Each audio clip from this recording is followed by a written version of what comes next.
To Mastermind Monday series.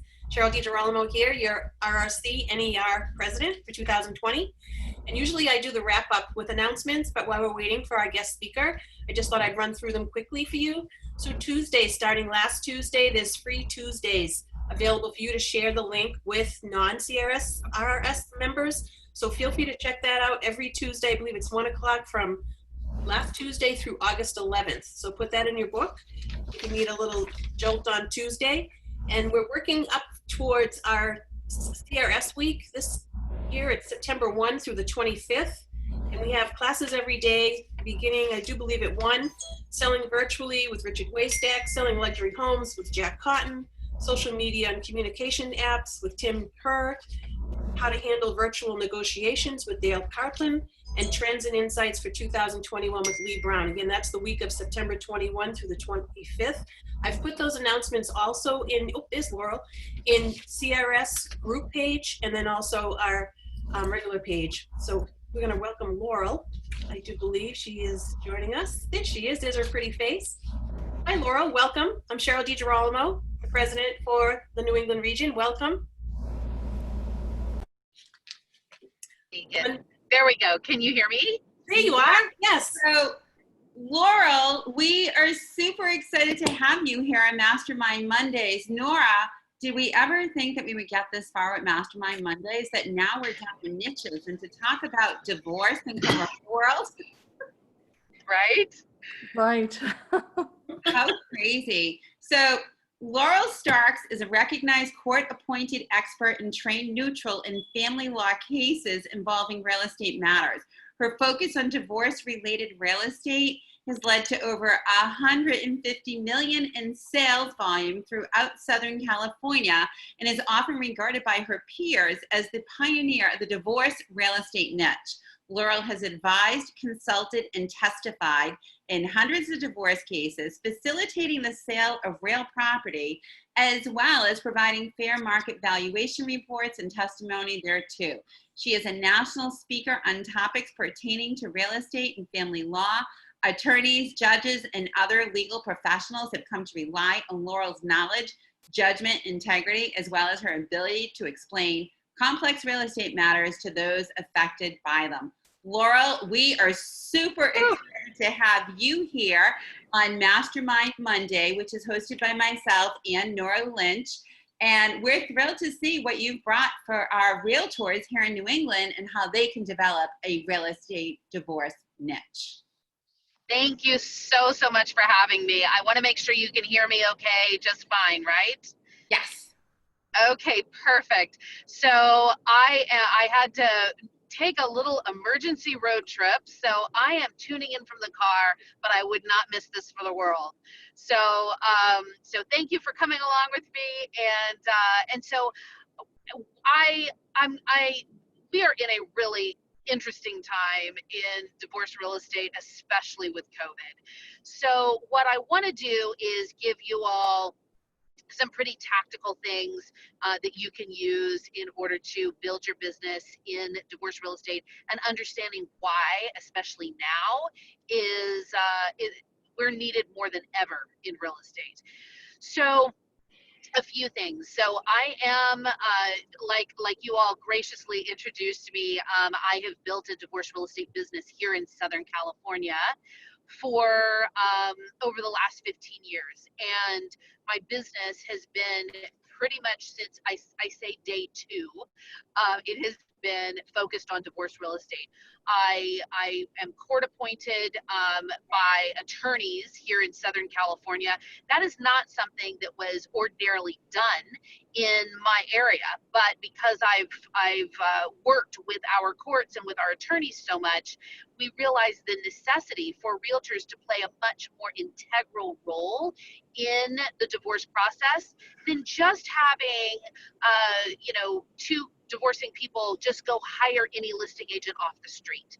Because the house is really it is the largest asset in most cases. And aside from the children, it is the most emotionally charged and highest conflict asset to divide. If you've ever worked in a divorce case, you know exactly what I'm talking about. And so it's important that realtors become very versed and educated in how to handle these things so that listings do not go awry, so that equity is protected, and so that this family and these couples can move on with their lives and start over as unscathed as possible. So that's what my job is. My job is to mitigate conflict. It is to ensure that equity is protected. So there's a thing in divorce called waste of an asset. That is something that when one spouse essentially devalues an asset in the case, then they can be held they can be held liable for that. So I'll give you an example. Waste of the house would be letting it go into foreclosure. It would be destroying the property. It would be not cooperating with the realtor and allowing days on market to add up and rack up. It would be sabotaging showings. All of these things can devalue the property. And so my job is to ensure that waste does not happen and that equity is protected. So I negotiate very, very hard for my clients. I recuse myself from dual agency because I'm not here to try to get a buyer the best deal or to put the buyer's interests anywhere on my radar. My job is simply to maximize every single dollar for my divorcing clients. So that is, so I've built this business doing that and working with my local courts and family law community in coming together on how we can all make sure that we're all on the same page with regards to the house and expectations are set, and we all sort of have to come together as a team, especially in these high conflict cases. So what I did about 3 years ago is I took everything that I've learned and all of my experience and I turned it into curriculum because I knew that there are divorcing people all over the country who need skilled agents to really handle their biggest asset as well. So I developed the Ilumni Institute, and we teach and train and coach agents. I've got a team of attorneys, I've got a judge, and we teach and train agents throughout the country to do this kind of work. I will tell you the two biggest questions that I get. Number one is, how do I lead generate? How do I build a business doing this? And the second question is, how do I handle trauma? Once I get that business, how do I handle it once I get it? And I would say that first, what needs to happen is the mindset of lead generation first, and then developing skills second should be inverted. It should be flipped. So it's develop skills, understand the pitfalls, understand the mistakes, understand how you're going to deal with navigating through conflict and not escalating conflict. Once you've got skills, then you're in a position to build a business doing divorce real estate. That's where your credibility will also come in and how you're different. So so it's not about giving you a magic script to call a lawyer's office, get past the gatekeeper, and be that number one person that a lawyer is going to call upon whenever they've got a case that needs you. That's not the place to start. The place to start is understanding and building that skill set. So how do you build the skill set? Well, there are three main components that comprise every divorce listing. One is understanding the emotional component, building skills on how to mitigate damage, how to mitigate conflict. Number two is understanding there's a legal process going on. So we as realtors can come in and take a listing. You might be stepping all over the toes of the legal process. And number three is understanding the financial component. Once we master that, then we get into the lead generation. So we'll talk a second about that. But first, with regards to the emotional component, Number one, our job as realtors is not to get the parties to agree with one another. So if you take anything away from today, take that, write that down. Your job isn't to get them to agree with one another, okay? They are getting a divorce. They are getting a divorce because they don't agree with each other on a bunch of things, okay? Our job is to get them to agree with us. So what does that look like? Well, we get an offer that comes in, okay? Get an offer that comes in, we listed the house for $500,000. We get an offer that comes in for 480. So we call the clients. I call them separately. I don't speak with clients together, okay? When I call, say, the wife, and I say we got an offer for 480, and my recommendation is that we counter it or whatever. Then call the husband and say, you know what, we got an offer for 480. The wife said she wants to accept the offer. What do you agree with her? Do you want to accept the offer? That's not the way to do it. Because oftentimes, just by virtue of what she wants to do, he is going to say no to anything she wants to do. They don't agree that today is Monday, okay? So what it is we want to get them to agree with us. We got an offer for 480. Here's my recommendation. My recommendation is that we counter it back. We counter it back to 495. And we shorten the term of the escrow, and maybe we waive the termite inspection. That's my recommendation. What do you think? So that's the conversation we have with each spouse. It's about us and them, not getting the two of them to agree. Okay. Number two, it is also compromising neutrality. We cannot align with one side. Oftentimes there's one side we like better. I'm not gonna lie. There is one spouse we like better. And it's because they're probably more motivated to get this done. When the other spouse feels that sense of neutrality that has been compromised, or that we are aligning too much with one side, then we've just alienated them, and they completely will shut down, and almost anything that we try to say or do at that point, they are against. So we need to ensure that both parties feel heard, and that we still are able to move this process forward. But they need to feel that we are neutral. And I lay that groundwork from day one. I say, I am here in your case to be a neutral third party. I have no vested interest in either side. I'm here to ensure that equity is maximized, that your value is maximized, that you're going to walk away with as much money as possible, and we're not going to leave a penny on the table. I'm also here to ensure that there are no shenanigans that are going to go on. Everything is happening on the up and up, okay?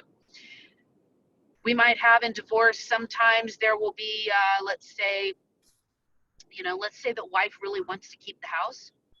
She's got maybe a brother who is going to buy the house, and he's going to be like a straw buyer, or some sort of shenanigans that can go on. Sometimes there will be they'll get a repairman to come in and make repairs and bill for something hugely excessive, much more than the repair actually cost, and it's because they're going to get a rebate.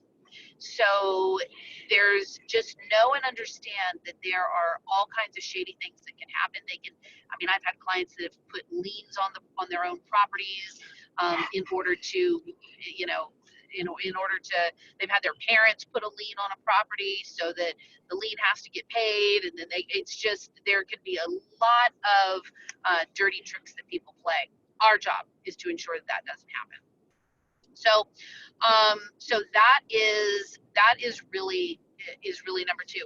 And then number three is understanding there's a legal process. The court, when there is a divorce that is filed, it is a legal process. There is a court involved. The court has jurisdiction over the whole entire sale. The court can order the property sold. They can order that it's sold, that it's listed for a certain amount. They can order the name of the realtor that it's listed with. You need to get, as a realtor, we need to get our hands on a copy of the court order. We need to know if the court has made orders with regards to the sale of the property. We need to know what's in that order. And that's something that realtors sometimes feel a little shy about asking for, but do not feel shy about it. It is, court orders are in family, it's public record, and it can dictate what we do. Sometimes there's an order that says that the property is to be listed by a certain date, or no sooner than a certain date. And we might have a client that's asking us to list it well before that date. Or, you know, it could, the court orders can say, you know, anything. And as the quarterback of the sale of the property, we as realtors need to know what's in that court order so that we can ensure that, you know, that it's all being followed. Don't take a listing without having both parties in agreement. So yes, we can, in most states, we can take a listing with just one spouse. But what's going to happen when you get an offer? You can't sell the house until you get two people on board. So make it a practice not to take a listing with just one spouse. You need to ensure that you've got both people on board before that house gets listed. Otherwise, it's just a recipe for disaster. So those are the three top mistakes that people in divorce, that realtors make in divorce. So understanding some of these things, then going out and lead generating. And I highly recommend, with regards to lead generation, that you lead generate within your own database first and get some of these under your belt before holding yourself out to be an expert that attorneys can rely upon. So questions. I see that there are a lot of questions. So Laurel, the first question I would ask you that we're being asked is, how does somebody go about becoming qualified to be court appointed? Sure, that's a great question. And to be court appointed, there's not necessarily a magic a magic test you take or something like that. It is done by your list of qualifications. So attorneys, it starts with attorneys, not judges. It actually starts with attorneys. So attorneys will take your resume and they will request that the judge appoint you. And if the other side objects or not, if the other side does not object, then oftentimes the court will, so long as you've got we call it a curriculum vitae, a CV. So long as you've got a very strong one that shows that you've got credibility and you've made yourself a trusted expert to attorneys, then the attorneys will bring you in that way. Very, very rarely do judges appoint realtors just on their own accord. It usually comes in from the attorneys. Okay, and what sort of training would realtors need? Do they need like mediation training? Is there a certain curriculum that they need to have in their background for the divorce attorneys to say, this really is an expert? Right, so that's a great question. And without giving a shameless plug, but answering the question fairly, the Ilumni Institute, we provide a certification. It's a 6-month program, and it's called the Certified Divorce Real Estate Expert, CDRE. And it's a national program. And when you've got that CDRE, that is the most, hands down, the most comprehensive divorce real estate education program that we have in the country. There is not, NAR does not have a designation. They've not wanted to get into that realm. And so there isn't one through like bar associations. So that is the reason why I created with my team of attorneys and judges, why we created it so that realtors can be versed and qualified to handle. Okay, and is this something that you're doing virtually now, or is it only offered in person? Was in person, and we have shifted to virtual. So we shifted we do 2 classes a year, one in April, one in September, and our April one was virtual and beautifully. And so our next one is in October, and it will also be a virtual class as well. And it starts out, it's a 2-week online. It's super, super engaging. We all get to know each other very well. The whole faculty's there. It's not death by PowerPoint for 2 weeks. It's live. It's very interactive. We do role plays and case studies, and you name it. So, and it starts there, and then we have a 6-month program following it that is completely tailored and designed to support agents developing their business. Basically it's a turnkey business for agents to get into the lawyer world. Hey Laurel, it's Nikki. Do you want me to send the link to the CDRE information on the chat? Perfect. Yep. GetDivorceCertified.com. Exactly. Laurel, I have a question here. How much is the course? So we have 2. Where I recommend you start is the Divorce Real Estate Bootcamp. That is $600. It's like $599, and you can go to the divorceniche.com. That is offered virtually. It does not provide a certification. It's a 3-day boot camp taught by me and one of our faculty attorneys. And it's 4 hours each day for 3 days. And I highly recommend that that's where you begin, because that is going to give you a whole in-depth understanding of what this niche is about. You may find that this isn't the niche for you. And so I'd much rather you learn through that than taking the big certification. So that is the divorceniche.com. That's the boot camp. And then the certification course, it is 6 months. It is $3,900 for the 2-week, and then it is $1,500 a month for 6 months. So it's quite an investment of time. This is for the agent who wants to make 50% of their business, at least 50% of their business, divorce, the certification program. So that is, and we offer coaching. It's a whole entire program that is that's inclusive of coaching, all the tools, all the marketing, all the scripts, all the divorce listing mentoring. Everything is included in that for the 6 months. So is this a certification that the attorneys here in Massachusetts would recognize? Sure. So we are starting our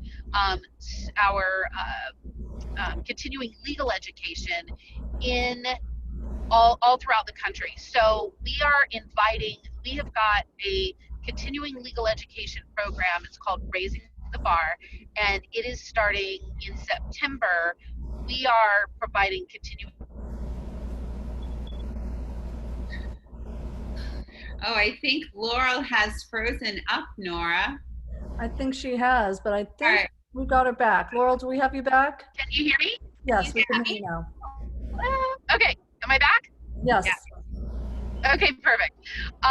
So yes, so we are doing outreach to family law attorneys. Our program has been around 3 years, and more and more and more attorneys throughout the country are starting to recognize it and are starting to learn about our program. It's really a dream come true to family law attorneys. The ones that know, we've had phenomenal amount of success, and so have our agents who have gone through it, because we really are teaching agents how to be an ally in the trenches with lawyers.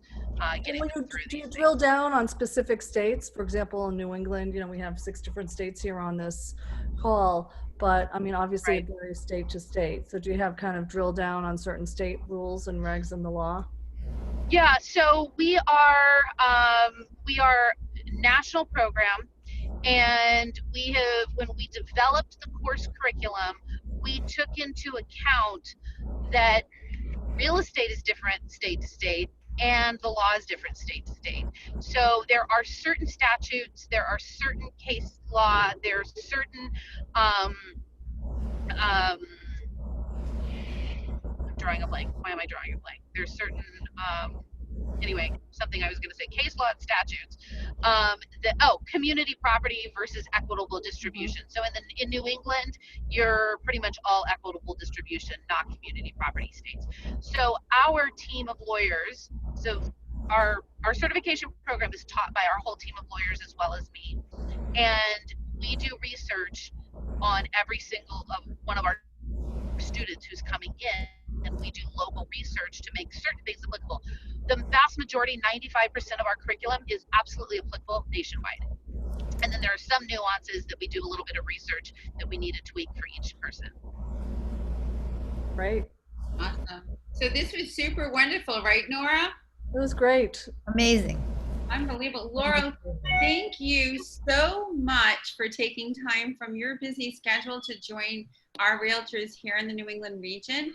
And we're already having our little chats amongst ourselves to be having you back to do a program for us here. So we will definitely Love be it. in touch. But thank you for sharing your knowledge and your expertise.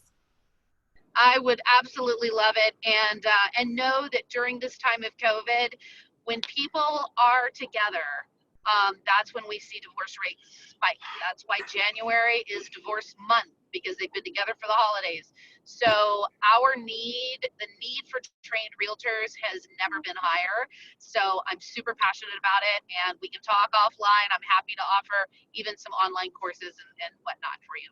Okay, you all take care. Thank you Thanks, so much Laurel. for having me on. Thank you very much, Laurel. Thank you so much. Okay. So much value. Thank you so much. I'm going to pass the torch to Lisa. Lisa, you want to wrap up? Oh, absolutely. Gosh, our heads are spinning with, how can we possibly do something this year, sort of like a teaser class into the big boot camp or the certification. But I want to mention also that we have sent out to all of our members in New England an invitation to join us on a committee or in a leadership position for 2021. And that's going to be going back out again on Wednesday. Love to have you guys jump in. We have the great opportunity of making this up as we go along together with a lot of fun and trying to bring value to all our members and bring ourselves together in new and exciting ways. So love to hear from you. Once again, Kelly, Nora, week after week, you just keep topping yourself. I don't know how you do it. It's amazing. It really is. Thank you again, Cheryl, for your brilliance in having the idea to begin with. And thanks everybody for participating. Yep. Like I said, it takes a village. Thank you very much, everybody, for joining. You're going to be able to watch this on YouTube, thanks to Christine McClellan. Yes. See you next Monday with our speaker next Monday, please, Kelly. Yeah. Sure. So next week, we are still confirming our guests, but we're going to roll a little bit outside the box here on Mastermind Monday, and we're going to go with top tips from top agents. And nice. So we'll be announcing soon who that agent is to come share their top tips with us very soon. Watch your email. Right, Nora? Thank you. Exactly. Bye. Thanks, guys. Awesome. Everyone. Bye, everybody. Get some beach time in. Take care. Bye.